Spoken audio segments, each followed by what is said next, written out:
This is the natural next step for us as a nuclear nation. It's time for the coalition to take over and to lead our nation away from this madness of an all renewables approach. And keep the lights on 24/7. The coalition has selected 7 sites, most of which have retired or soon to be retired coal-fired power stations, to be turned into nuclear power plants, with 2 in Queensland, 2 in New South Wales and 1 each in Victoria, South Australia and Western Australia, hoping to set up an energy-themed election.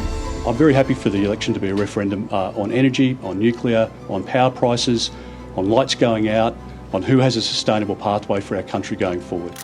Much of the detail of the proposal is yet to be confirmed, like the type of reactor or the cost to the taxpayer. Whatever it might be that we believe would be the best for each of those sites, we'll have those discussions in due course. It will be a big bill, there's no question about that, but this is about modernising our energy system. It's about making sure that we have cheaper electricity. There are more than a few hurdles to clear before this proposal comes close to reality, including an election, passing legislation to lift the nuclear ban, and identifying a nuclear waste dump. There is also the question of securing the sites, some of which are privately owned, and the owners are yet to be consulted on the plan. We will work with the companies, the owners of the sites, and if we find a situation where we apply a national interest test and we require that site to be part of the national grid, then the legal advice that we have is that the Commonwealth has ample power to compulsorily acquire that site with just compensation.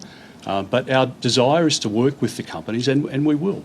But the promise of lower power prices is a long way off, with the first reactor proposed to come online by 2035, a timeline the CSIRO and other experts have deemed unfeasible. You can't be a serious party of government and say we're going to build 6 nuclear power plants or 7 nuclear power plants on 6 sites where the owners don't want them, 5 sites where it's banned at state law, and we'll get back to you about the details. And those details, by the way, might be post-election. If Mr Dutton's not prepared to share the details, then the Australian people are entitled to reach the view that he's not serious when it comes to energy. Ted O'Brien is the Shadow Minister for Energy and Climate Change. He joins me now. Ted O'Brien, welcome back to 7:30. Thanks very much, Sarah. Now, you say you're going to build 7 nuclear reactors. You've announced the locations, but you have no idea how much it's going to cost and very little idea, it seems, of the timetable for their construction. Is that correct? Sarah, we've had a very big day today, and I think a very exciting day, because under Peter Dutton's leadership, we've announced part of our plan which will ensure that Australians can have cheaper, cleaner and consistent 24/7 power. We believe in a balanced energy mix, and that includes zero emissions nuclear energy, working together with renewables and gas. Today we decided that we would announce one part of that policy, and that is the locations of our power plants. So you know the cost, but you're just not saying, is that right? When it comes to the costs and when it comes to the economics and so forth, that'll be all released in due course. Well, let me ask you this, because in April, Peter Dutton said that Rolls-Royce could build, he claimed, a small modular reactor for between $3.5 and $5 billion. He had those figures then, so why aren't you using those figures today? I believe they were figures provided by Rolls-Royce, and if I'm not mistaken, they're in the public domain. Yes, but they were quoted by Peter Dutton. Why not use those figures again today? That's fine, but we have announced a policy which is not specific to any one technology provider. As much as you're right to point to Rolls-Royce, the role they will be playing with our nuclear-propelled submarines and so forth. But what we've said today is we won't, as politicians, be making the call on which technology we like best. But you're right to point, Rolls-Royce are looking at small modular reactors, Hitachi, Westinghouse. So we're clear that's not what we plan to be announcing today at all about technology. Let's talk about some of those issues, because there is no policy without them. You're not going to talk about the money. Can I disagree with that? Because actually there is. We've already put out a lot of the policy today. A part of that policy says politicians should not make the call on what technology it is unless there's a technology assessment done. Yes. And that should be done by an independent authority, and that will All be right. our Nuclear Energy Coordinating Authority. Let's talk about that today. You are Sure. you are the minister. So let's talk about small modular reactors, because you did say that small modular reactors would form Are an part option. of this policy. They're an option. So how many Rolls-Royce small modular reactors are there in operation in the world? So Rolls-Royce are advancing very quickly. I believe they may or may not. May I come back to the question? They Yes. may or may not be down selected by the British government as part of their plan. Yes, so When it right comes- now, how many Rolls-Royce small modular reactors are there in operation in the world? Answer? If you're talking about the small modular Yes. reactors in submarines, for example, No, I no, can't give you a number, many. No, as small but modular in reactors. terms of the SMRs to which Peter Dutton referred previously and Rolls-Royce speak about publicly, Yes. that is under development. So at the answer to moment. that is none. All right. Are there any commercial small modular reactors in operation in the world? Yes, there are. Where? There are in China. Sorry, commercially, not Yes, in a yes. command. Well, economy. unless the reports out of China are incorrect. But yes. But the point is, we won't be for a moment thinking about making an order if it be small modular reactors today. But I suppose the question is, as of yet, there is no demonstration that small modular reactors actually work in a commercial Well, there are. setting. I just gave that answer to you. Outside of China, and to be clear, that's not the same kind of small modular reactor you're talking about. That's essentially the model from the submarine moved to operating outside of the water. So, but coming back to my basic question, right now we're agreeing that there are no small modular reactors operating commercially in the world as we speak. I've already answered that question. I pointed to China. You seem to disagree, and that's your right to disagree. I'll make this point. If you look at the province of Ontario in Canada. Now, I think you raised that. I'm going to stop you. No, because I would like to finish the point, Well, if you allow me to, because I've started it. And that is, they have already made an order for one small modular reactor. It's actually the GE Hitachi BWRX 300. They have since quadrupled that order. I've been to the site where they're doing the site preparation. Now, if you are suggesting that in fact GE Hitachi isn't actually developing that after all, Ontario didn't actually make the decision, or that it's not happening. I think I was very That's clear in okay. my question. I asked you whether any of these reactors were operating anywhere in the world outside of a command economy like China. By the no.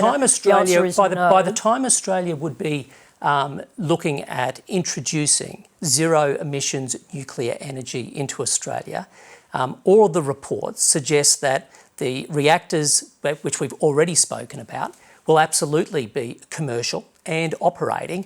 And also I point out that the modern, larger plants are also part of our plan. Let's talk about those, because actually Peter Dutton today referenced Westinghouse large-scale reactors as a preferred option. Now, No, he didn't. He used it as an example, not as a preferred. Well, as an example, he referred to the APR 1400s, which is a South Korean the opposition model, leader and also a Westinghouse AP Yes, 1000. indeed. He as referenced, an example, not a preference. Yes, but he's the leader of the opposition. He obviously referenced it with meaning and knowing what he was doing. As an so example, let me go to the question. This is a company ahead. that went bankrupt in 2017 precisely because of massive cost overruns building nuclear plants. Doesn't this history give you cause for concern? We've done our research on these very issues, and if you apply that same logic, then you would say, well, Siemens are probably the biggest producers of wind blades for wind farms. Now, Siemens sought around about a €16 billion bailout from their government. So should we therefore say, you know what, because of that experience, let's not think about wind? Westinghouse, let me quote Reuters at you. Go ahead. Westinghouse miscalculated the time it would take and the possible pitfalls in rolling out its AP1000 nuclear plants. This led to $13 billion in cost overruns. I'll just come back to that same question. Have you done your due diligence on this plan? Yes, we have. And so if you apply that logic, as I said, due to Siemens, well, you wouldn't do wind. Let's have a look at Snowy 2.0. That has over doubled in its cost over the last 2 years since Labor came to office. Because of that, should we now say no to hydro? If you look at Sun Cable, I mean, Sun Cable, the original proposal, was going to be the largest solar project in Australia. That ran into financial trouble. Should we therefore rule out solar? If we're going to play the game of let's point to a particular project and say, well, that didn't go well, the problem is you're not left with any technology. Except that, of course, what we understand from the reports from the CSIRO, from the international energy agencies, that these cost overruns are not just restricted to Westinghouse and problems that Rolls-Royce indeed have had, but they bedevil the whole industry. The international agencies, in fact, point to the need for nuclear in the mix. They point to the effective rollout in different countries.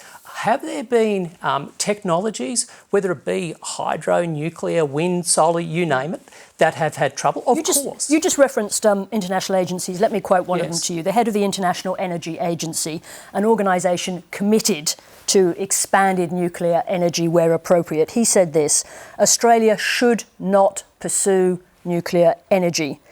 It should focus on its advantages in renewable energy. Why not listen to the International Energy Agency on nuclear?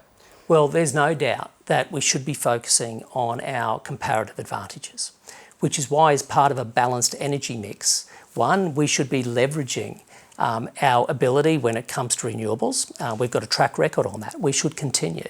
We have abundant gas under the ground in Australia. Now, my political opponents want to keep it in the ground. They don't want it in the mix. Let's stick to nuclear. It's a complex topic, and we've got a little bit to cover. It's a complex topic. I think you didn't really answer my question on the UN agency, so let's move on. Unpack it. Complex, therefore unpack it. And therefore, we need, as we go forward, do we need renewables in the grid? Yes, we do. That wasn't what they said. They said Australia should not pursue nuclear energy. Do we need gas in the grid? Yes, we do. Let me put the question to you. Let me put the question to you in a different way. System, I believe we need zero emissions nuclear energy. If you're so convinced that these projects are economically viable, why not allow them to be built and run by commercial businesses rather than put huge amounts of taxpayers' money at risk? Well, again, if you look at the rest of the world, it is common practice for governments to play a critical role, a big role, in the financing of these projects. You're not talking about a critical role, you're talking about funding all of it. Well, let's look at Western Europe, France. Why don't we look at Australia? Because if you allow me to finish my explanation, Sarah. Yes. If you look at Western Europe, look at France. There you see government owned. Let's look in our own region. Let's look at South Korea, government owned. Before I just referenced Canada, Ontario, government owned. So this is common practice. Secondly, to get to your point about what about Australia, look at Snowy 2.0.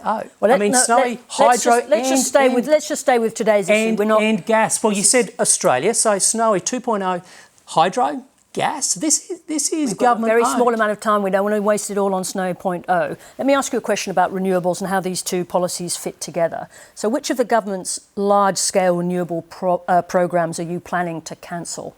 So we've made it very clear that, yes, renewables will be part of the grid, but because you bring in that 24/7 baseload power of nuclear energy, it is inevitable that you will need fewer large-scale industrial wind farms and solar farms. As a result too, Sarah, we will not need up to 28,000 kilometres of transmission lines, which Labor has earmarked. I think the number is 10,000. But this takes us to the crucial question of time. I'm just going to insist on this question. You did say it's not 28. In fact, Labor trumpets the idea of becoming a superpower, hydrogen exporting superpower. I just want to stay, if we can, I'd like to stay with the nuclear policy because that's what you've come in to talk about. Now, your question was on renewables, can I just say? Yes, as part of the energy mix. Now, you're doing this because you're promising lower electricity costs, but the CSIRO says, and this is the crucial question about time, says the earliest we could see a nuclear reactor with the extensive high level of regulation and permitting in place is 2040. What happens to electricity prices in the meantime? So we are yet to roll out the rest of our energy policy. But in the short term, one, we don't believe in the premature closure of baseload power stations. Number two, we believe that renewables should continue to be rolled out. And number three, we need gas and a lot more of it. Ted O'Brien, thank you very much indeed for joining us. Thank you for coming in today. Thank you.